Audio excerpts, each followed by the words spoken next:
Back out here at Goathead Farm. Wanted to do an introduction to Goathead Farm finally and explain why it's called Goathead Farm.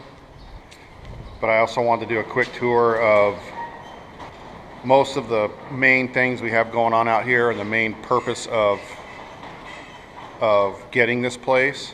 So we've done plenty of tours of the Quonset with all the cars. I think on my last video I stated that the Marlin was going to be probably the last new car coming out until I can get some of these other ones running, and then we'll go from there. So the Quonset hut really drove why we got this place, and I'm going to stay in here for a second. It's a bit windy out. It's been extremely stormy. Saw one of the most spectacular lightning storms. It was actually uncomfortable. Well, I was scared to go from the Quonset over to the camper because lightning was striking so close and so intense. So that was actually really cool.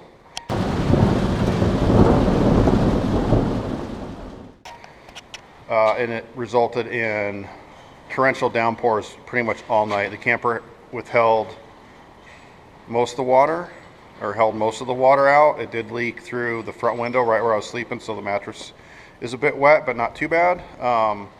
It held up well.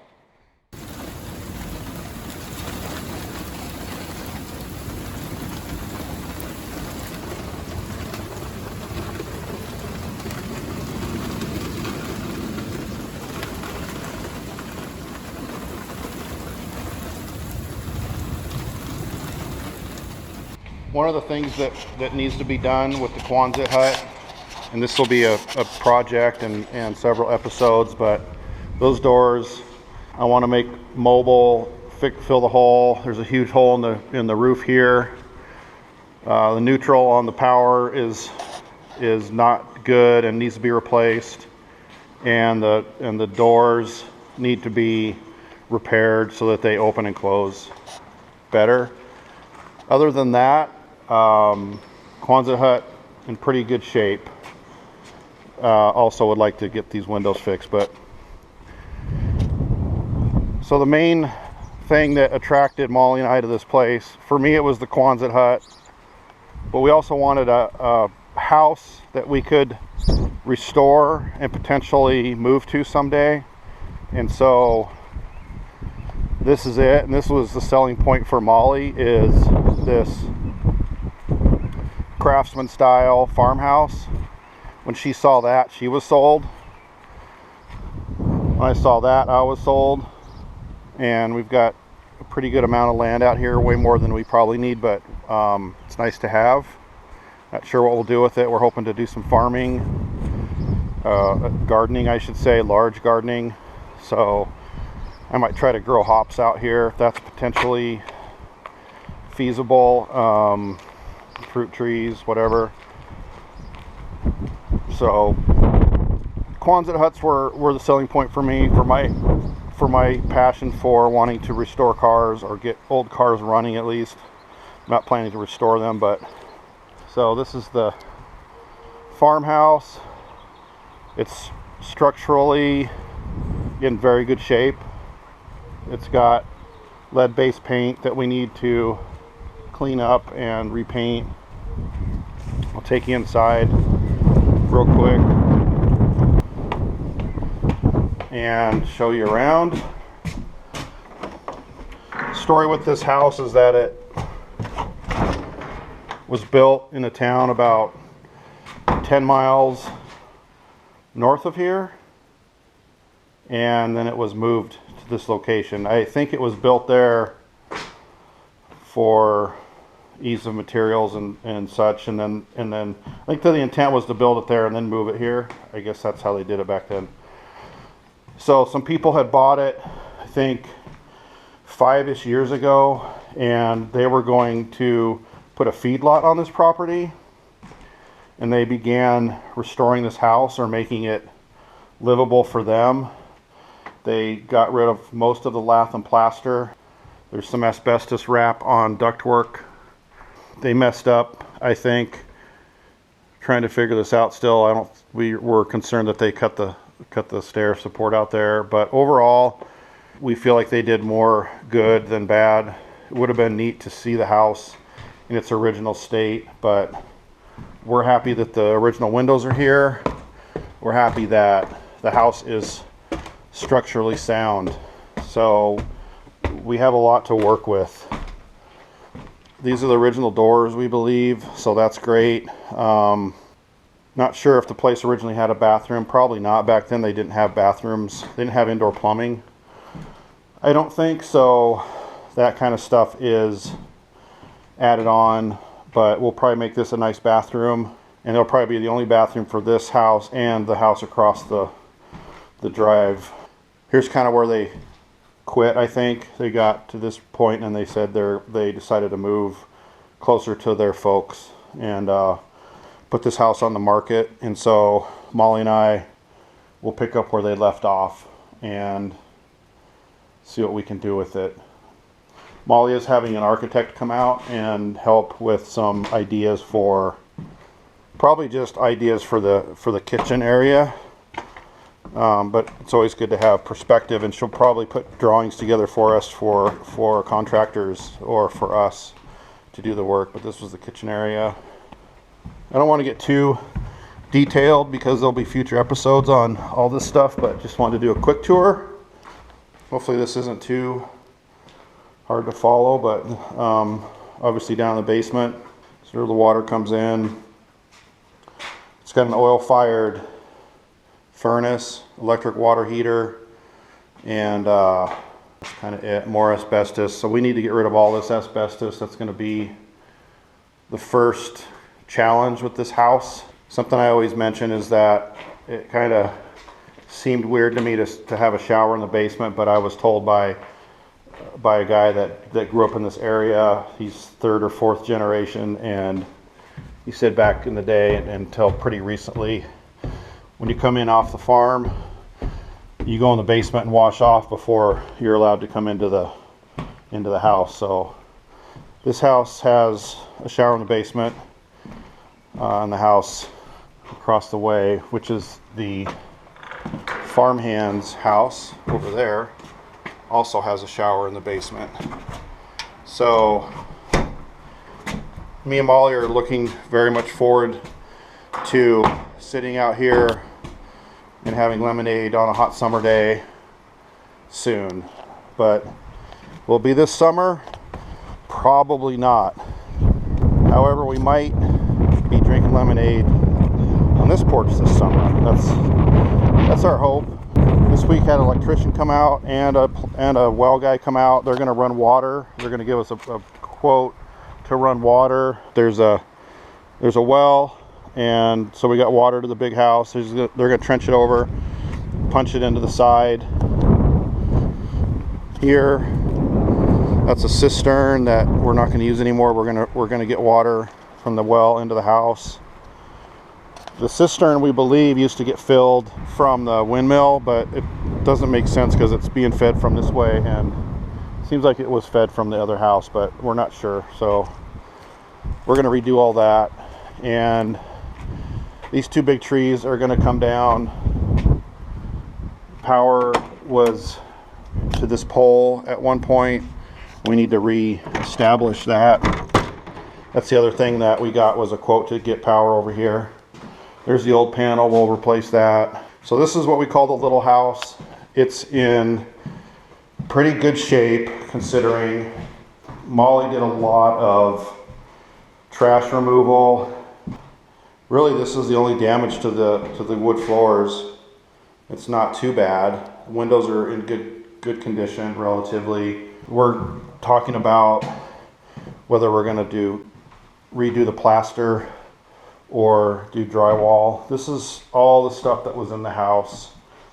This stuff was bagged up. Molly did all this work. All these bags are full of their old receipts and personal paperwork from who knows how far back, not to the 1930s, but 1950s at least.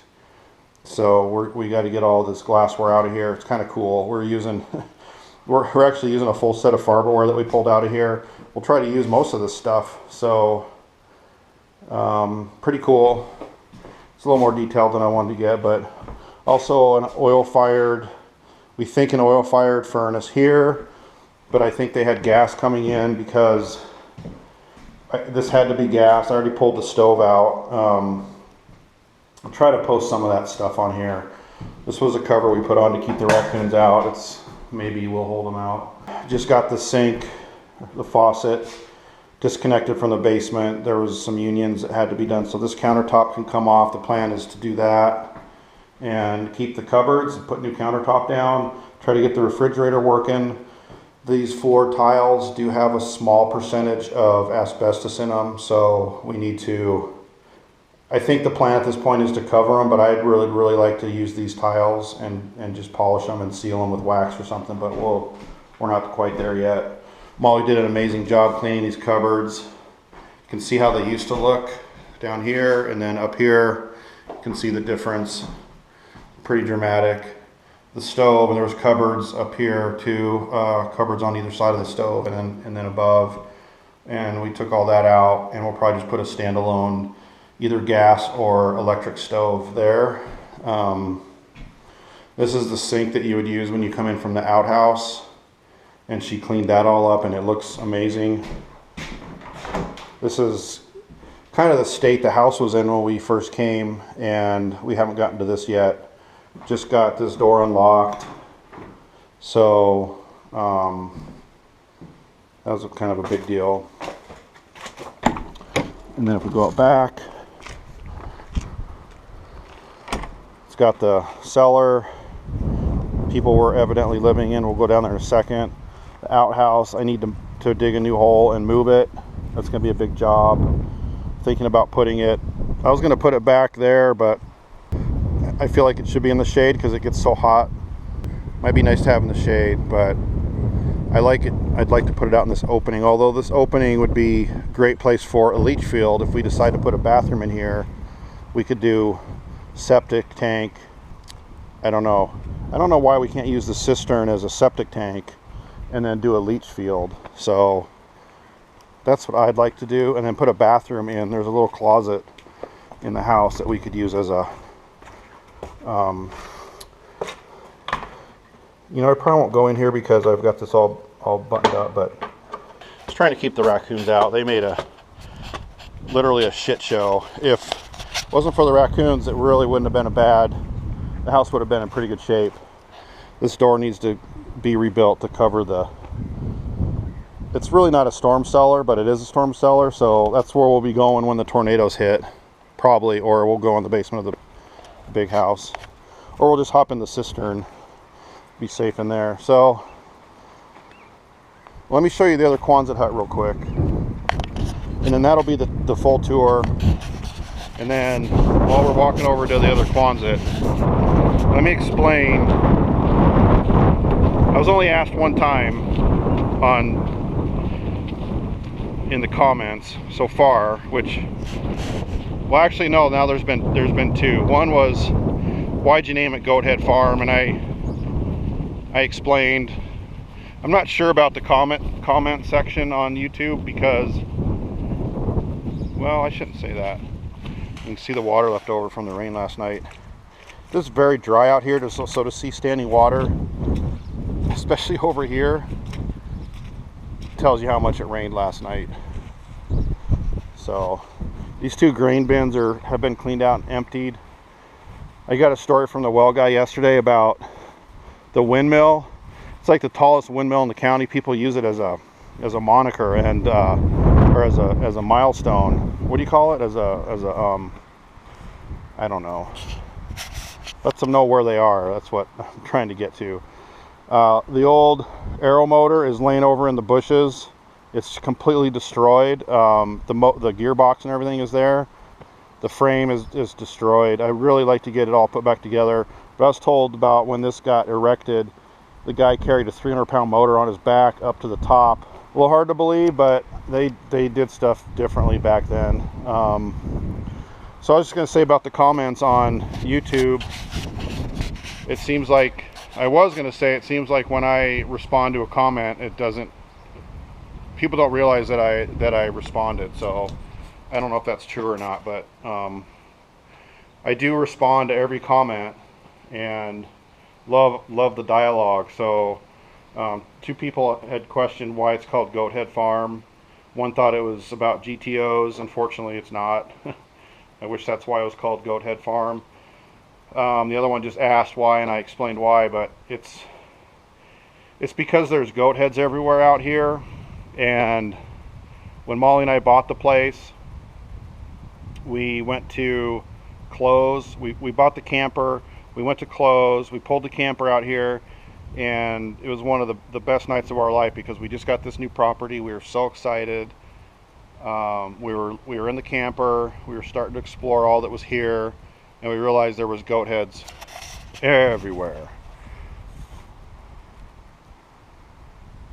And that was a huge bummer for two reasons. One is because we have two dogs. Well, we have one dog mainly. We have another dog. My daughter's dog comes out here quite a bit, and they can't walk around because of all the goat heads. They have somehow found a way to recognize them and get around them, which is kind of impressive, honestly.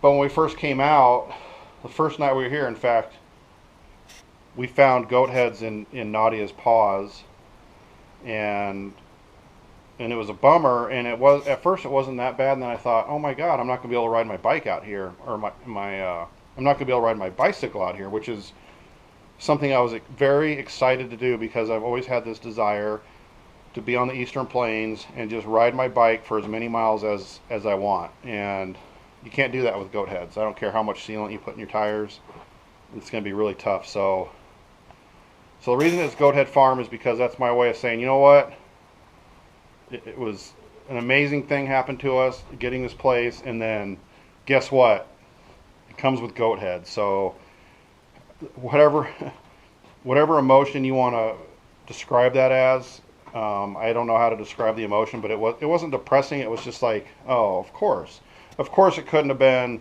that fabulous, but it is that fabulous. So it's Goathead Farm, and when the goat heads come in, right now they're just dried up seeds. They're in their worst state, but they don't seem that bad right now. But in the summertime, they're awful. So we'll see how it goes. This really is a barn. It's a Quonset hut as well, but they used it for small animals, so they have all these stables in here. It's pretty cool, I think. It comes with a full nativity set, which is awesome. So these are actually the cabinets out of the small house. It's just cool. I really want to rip all this out and use it for vehicles, parking more cars and fixing more cars, and put concrete in here. I don't want to ruin it though. It's so cool, and it's got this amazing hay loft that I love too. So what to do with this? I'm thinking about model trains. That's what I want to do, and I don't think Molly's down with that, but maybe she'll never come up here and she won't know. But if she ever comes up here, it's going to be all my model trains. So that's my plan up here, and maybe a hot tub with a view. We'll see. I definitely want to get a hot tub out here, and I don't know where to put it, so that's probably not the best place, but who knows. So that's kind of it. That's Goathead Farm.